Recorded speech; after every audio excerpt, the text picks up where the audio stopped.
Medak parliament నియోజకవర్గ అభ్యర్థి మాధవనేని రఘునందన్ రావు గెలుపొందడంతో మండల కేంద్రంలో సోమవారం మండల బీజేపీ నాయకులు టపాకాయలను కాలుస్తూ సంబరాలు చేసుకున్నారు. ఈ సందర్భంగా మండల అధ్యక్షులు చిమ్మనమైన చంద్రశేఖర్ మాట్లాడుతూ మెదక్ నియోజకవర్గ అభ్యర్థి రఘునందన్ రావు గెలుపు మాకు ఎంతో సంతోషాన్ని ఇచ్చిందన్నారు.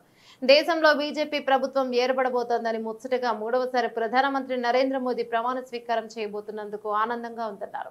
ఈ కార్యక్రమంలో నరేష్ మహంకాళి, ఆకుల రమేష్, జాలపోచయ్య, జీపీ స్వామి, సిద్ధరాం రెడ్డి, అబ్దుల్ పాషా, మావురం లక్ష్మణ్, అనుపటి అజ్రెడ్డి, గెరిగంటి బాబు, పంజాబాబు, కుమార్, స్వామిగౌడ్ తదితరులు పాల్గొన్నారు.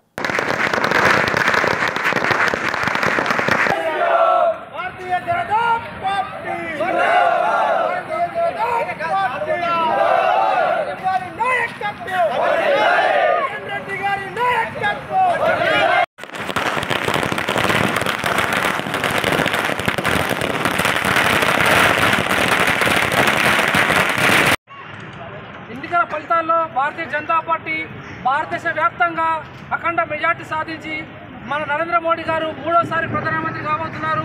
అలాగే మన మెదక్లో కూడా అప్పుడు నరేంద్ర గెలిచారు. మరి ఈరోజు కూడా మన రఘునందన్ రావు గారు మెజార్టీతో గెలిచి ప్రతిపక్షాలకు బీఆర్ఎస్కు, కాంగ్రెస్కు గట్టి బుద్ధి చెప్పారు. ఈ విధంగా గెలిపించిన ప్రజలందరికీ పేరు పేరున ధన్యవాదాలు.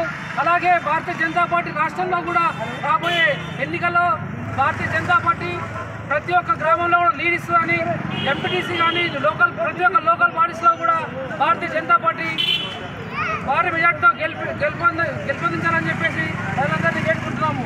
భారత్ మాతాకి